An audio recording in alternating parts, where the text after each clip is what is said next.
Bu Dona, ini aku tadi nanya sama Bu Dona. Bu Dona tuh cita-citanya dari dulu emang jadi bidan. Ternyata ayahnya juga bergerak di bidang kesehatan di daerah. Iya. Seberapa keras sih ayah itu memberikan pengaruh pada Bu Dona?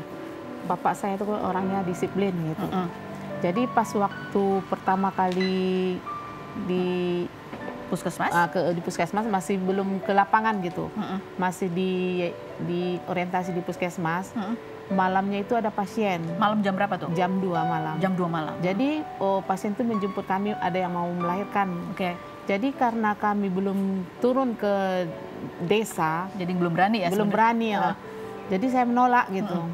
Cobalah tanya bidan lain. Jadi bapak, kedengaran sama bapak saya ini. Berangkat nggak? Nanti saya tendang katanya. Langsung kami ambil alat, langsung lari ke tempat pasien. Jadi itu yang membuat mulai dari situlah nggak pernah nolak lagi. Mulai dari situ Bu Dona nggak pernah menolak kalau ada permintaan melahirkan atau apapun itu. Jadi sampai hujan badai menyeberang sungai juga terus berangkat aja.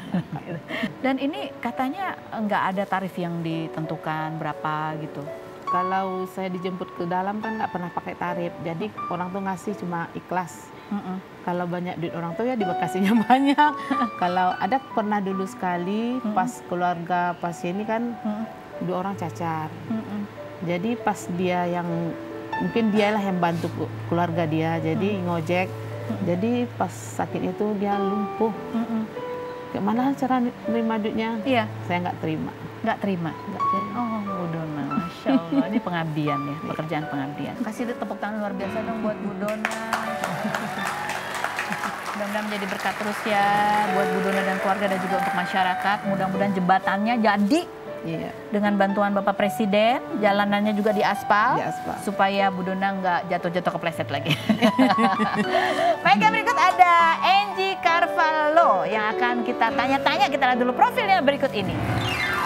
Pada April 2025, sulung dari 3 bersaudara ini merupakan anak dari Rony van de Carvalho, pesepak bola asal Brazil yang pernah menjadi pemain dan pelatih klub PS Barito Putizan Old Money, tapi tetap membumi ini Frobi Satria yang berterima kasih dan berjanji akan membuatkan lagu untuknya.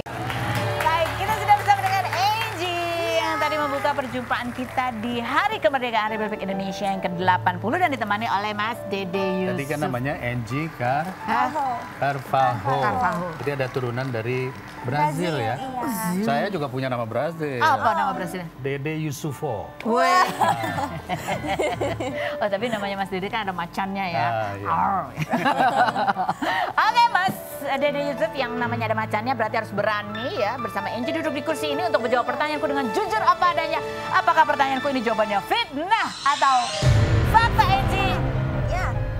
Setelah kamu tampil di ajang kompetisi menyanyi, muncul juga video kamu ketika kamu nyanyi di sekolah gitu ya. Dan banyak netizen yang menganggap, ih beda banget ya Angie di panggung sama kalau nyanyi di sekolah. Fitnah atau fakta? Fakta. Fakta, iya. Emang beda sih soalnya waktu mungkin ada yang lihat Angie waktu sekolah Angie kan pakai jilbab juga kan. Nah, jadi bedanya itu mungkin. Bedanya itu. Ada videonya dan ada komentar netizennya. Coba kita lihat yang berikut. Keren banget menyanyi pakai masker kan susah ya. Iya. Jadi waktu COVID itu. Waktu COVID itu. Tapi suara kamu bagus banget. Keren sekali ya. Komentar netizen coba kita baca. Set bunyinya ada. Ternyata Angie kalau sekolah jadi mbak-mbak biasa. Kalau di panggung kan dandanannya ini banget spektakuler. Yang berikutnya pertanyaan untuk Mas Dede Yusuf. Fitnah atau fakta ya.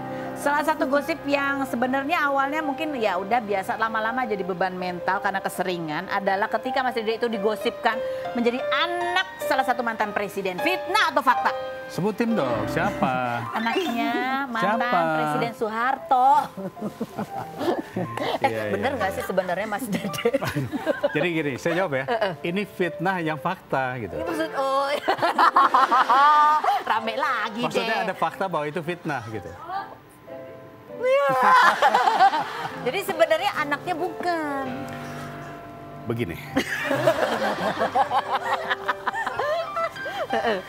Ya, kalau saya hanya bisa mengatakan bahwa itu fitnah gitu. Fitnah ya. Soalnya sampai sekarang saya nggak dapat warisannya.